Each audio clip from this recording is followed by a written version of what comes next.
और तुम्हारी जैसी खूबसूरत लड़की का दिल मैं कैसे तोड़ सकता हूं? तभी तो मैंने कहा था, कभी कभी जीतने के लिए कुछ हारना भी पड़ता है, और हार कर जीतने वाले को बाजीगर कहते हैं। दोस्तों, SRK यानी Shahrukh Khan, well known as the king Khan and बादशाह ऑफ बॉलीवुड, इनको इंट्रोडक्शन की कोई जरूरत ही नहीं है। ऑलमोस्ट आधी दुनिया इनको जानती है। More than 40% people of this world know him. Not just Bollywood बल्कि हॉलीवुड हो या फिर अरब देशों, हर जगह पर शाहरुख खान जी का परचम लहराता है भाई साहब। 14 से ज्यादा फिल्म फेयर अवार्ड इन्होंने जीते हैं and he is Padma Shri holder as well.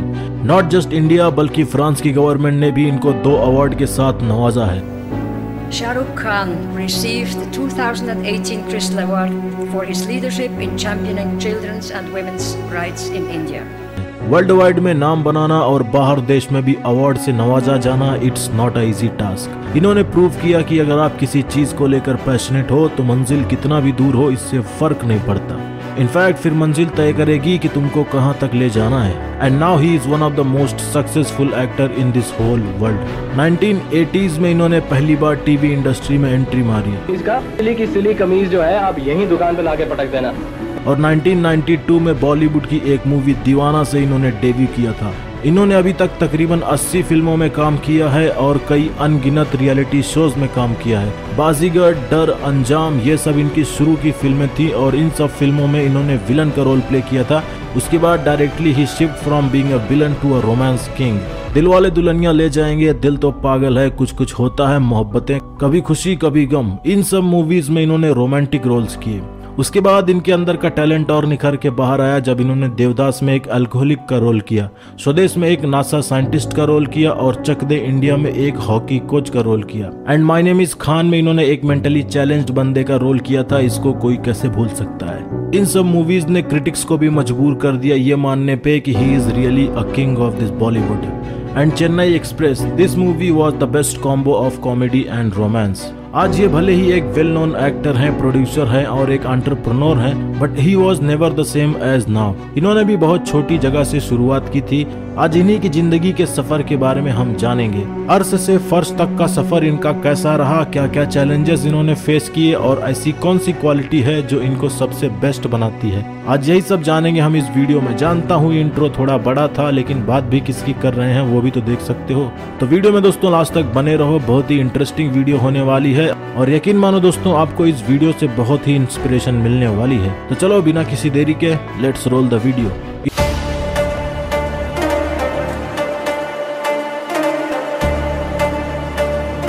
इन्होंने अपनी जिंदगी के शुरू के 5 साल मैंगलोर में गुजारे थे।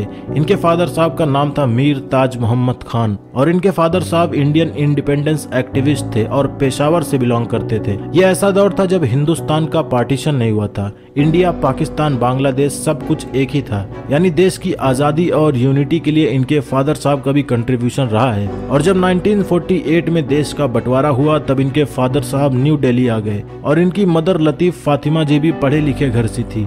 फातिमा जी के फादर साहब सीनियर गवर्नमेंट इंजीनियर थे, तो काफी पढ़े लिखे और तहजीब वाले बैकग्राउंड से बिलोंग करते हैं शाहरुख खान जी, और वो इनके नेचर में भी दिखता है। न्यू दिल्ली में एक जगह है राजेंद्र नगर, यहीं पर ये बड़े हुए और दिल्ली में शिफ्ट होने के बाद यहीं पर इनके फादर साहब का बिजनेस था। बेसिकली एक रेस्टोरेंट था और एक टिपिकल मिडिल क्लास की फैमिली थी इनकी।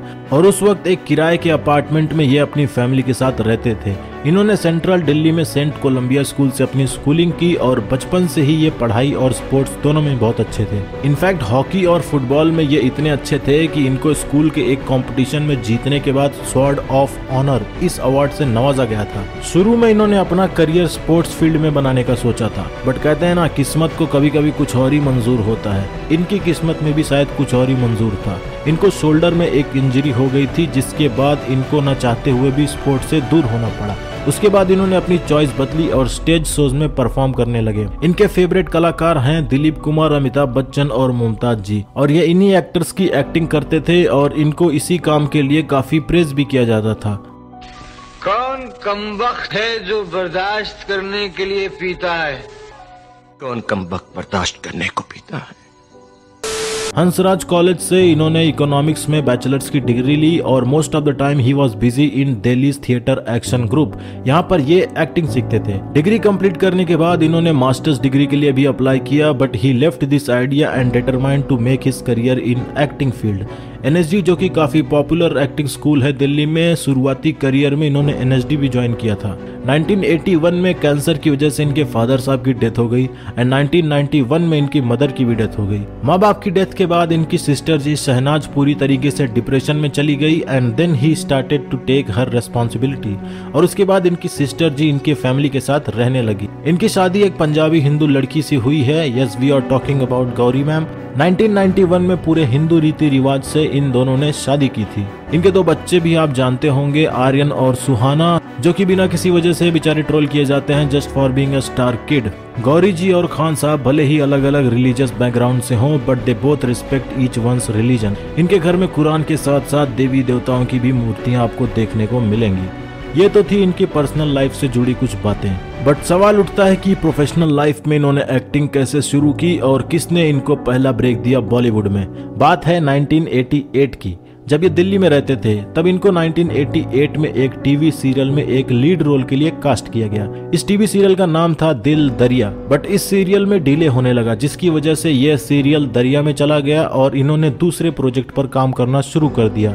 ये प्रोजेक्ट था राजकुमार कपूर, जो कि डायरेक्ट कर रहे थे एक सीरियल, और इस सीरियल का नाम था फौजी। इस फौजी सीरियल में इन्होंने डेब्यू किया। इस सीरियल में आर्मी वालों की ट्रेनिंग कैसे होती है, इसी पे बेस था ये सीरियल, और इसमें इन्होंने अभिमन्यु राय का रोल किया था और ये एक लीड रोल था। उसके बाद इनके काम को देखकर इनको और भी टीवी सीरियल्स में काम मिलने लगे। सर्कस, इडियट, उम्मीद, वागले की दुनिया, इन सब टीवी सीरियल्स का आपने नाम पहली बार सुना होगा, बट इन सब टीवी सीरियल्स में अपने शुरू के करियर में इन्होंने काम किया है। कुछ सीरियल्स में तो इनको बस छोटा मोटा रोल मिलता था। इनके अपीयरेंस और इनकी एक्टिंग को देखकर कुछ क्रिटिक्स लोगों ने इनको दिलीप कपूर से कंपेयर करना शुरू कर दिया और इनको फिल्म लाइन में ट्राई करने को कहा, but he was not ready at that moment. As usual, जैसे हर किसी के अंदर एक डाउट होता है कि I am not good enough, इनको भी शुरू में लगा कि he is not good enough for cinema. 1991 में जब इनकी मदर की डेथ हुई, उसके बाद इनकी लाइफ में दुख का मंजर था। फिर इन्होंने अपना डिसीजन बदला और अपने आप को बिजी करने के लिए दिल्ली छोड़ दिया और मुंबई आ गए बॉलीवुड में अपना लक आजमाने के लिए। जैसे हजारों लोग मुंबई में हर रोज अपना लक आजमाने के लिए आते हैं, वैसे ये भी आए थे कुछ सपने लेकर, बट किसी को क्या पता था कि 90s का ये स्ट्रगलर एक दिन पूरे फिल्म इंडस्ट्री पर राज करेगा, और इनकी किस्मत भी इनका साथ दी। शुरू में ही इन्होंने बॉलीवुड की 4 फिल्में साइन कर दी। पहली मूवी इन्होंने हेमा मालिनी के साथ किया। इस मूवी का नाम था दिल आशना है। इसको हेमा मालिनी जी ने डायरेक्ट किया था। उसके बाद इनको दीवाना मूवी में काम करने का मौका मिला। इस मूवी में इनको दिव्या भारती और ऋषि कपूर जी के साथ कास्ट किया गया था। बाय द वे, इनका रोल भी सेकंड मेल लीड रोल था, और इसी फिल्म की वजह से इनकी किस्मत चमकी, क्योंकि ये फिल्म बॉक्स ऑफिस पर अच्छा खासा हिट हुई थी। इस मूवी में इनका परफॉर्मेंस इतना अच्छा था कि इनको film fair best male debut का अवार्ड मिला, और दीवाना इनकी पहली लीड फिल्म थी। और उसके बाद इन्होंने चमत्कार मूवी में नसीरुद्दीन शाह के साथ स्क्रीन शेयर किया, एंड देन राजू बन गया जेंटलमैन में जूही चावला के साथ। उसके बाद इन्होंने कुछ मूवीज में नेगेटिव रोल्स भी किए, जैसे बाजीगर में प्यार करने के बाद शिल्पा शेट्टी का मर्डर कर देना, और डर मूवी में ऑब्सेस्ड लवर का रोल। I love you. किरण। ये सब रोल ऑलमोस्ट हर किसी को शॉक कर दिए। इनके नेगेटिव कैरेक्टर्स के लिए इनको best actor in the negative role का भी अवार्ड दिया गया। इन्होंने हर डायरेक्टर्स के साथ जस्टिफिकेशन किया और किसी को भी निराश नहीं किया। हर एक रोल में इन्होंने जान डाल दी, चाहे बात हो देवदास में पारो के लवर का रोल हो या फिर स्वदेश में नासा के साइंटिस्ट का, और जीरो मूवी में एक ड्वार्फ का रोल कैसे कोई भूल सकता है। बेकार की बात तो करो मत। एक तो तुम्हारी गंदी हालतों की वजह से हाइट मेरी रह गई। मेरी वजह से तेरी हाइट कैसे कम हो गई? गुटखा खाते हो कब स्वयं छोटे पड़ गए तुम्हारे, और क्या? चाहे रोल हो वीर ज़ारा में एक लवर का या फिर रईस में एक क्रिमिनल बिजनेसमैन का, हर बार इन्होंने एक अलग रोल में लोगों को अपने एक्टिंग से इम्प्रेस कर दिया। इन्होंने 80 से ज्यादा फिल्मों में काम किया है एंड ऑलमोस्ट हर तरह का रोल किया है, और ऑलमोस्ट हर एक्ट्रेस के साथ काम किया है। अब हर फिल्म को तो एक्सप्लेन नहीं कर सकते, but personally Karan Arjun is one of my favourite film. दोस्तों एक ऐसा एस्टिमेशन किया गया है कि इनकी नेटवर्थ है करीब $400 मिलियन से लेकर $600 मिलियन के बीच में। इंडिया में तो इनकी प्रॉपर्टी बहुत है, बट बाहर देश में भी कुछ कम नहीं है। लंदन में इनका 20 मिलियन पाउंड का घर है और दुबई में एक विला है। अगर बात करें स्टारडम की, तो स्टारडम तो इनका भाई पूरे वर्ल्ड वाइड में फैला हुआ है। इंडिया हो या पाकिस्तान, लंदन हो या दुबई, इनके फैंस आपको दुनिया के हर कोने में देखने को मिल जाएंगे। अमिताभ बच्चन, ऐश्वर्या राय के साथ साथ शाहरुख खान का भी वैक्स स्टैचू आपको लंदन के मैडमे टुसाउड्स म्यूजियम में देखने को मिलेगा। इनके ऊपर कई सारी बुक्स लिखी गई हैं, कई सारी कंपनीज के प्रोडक्ट से एंडोर्स करते हैं। नॉट जस्ट प्राइवेट कंपनीज, बल्कि कई सारे गवर्नमेंट कैंपेन्स के ये ब्रांड एम्बेसडर हैं, जैसे कि pulse polio, national AIDS control organisation, make a wish foundation and और भी कंपनीज के ब्रांड एम्बेसडर हैं। सबका नाम बताने गया तो वीडियो खत्म होने का नाम नहीं लेगी, बट हमको तो अब ये वीडियो को खत्म करना है।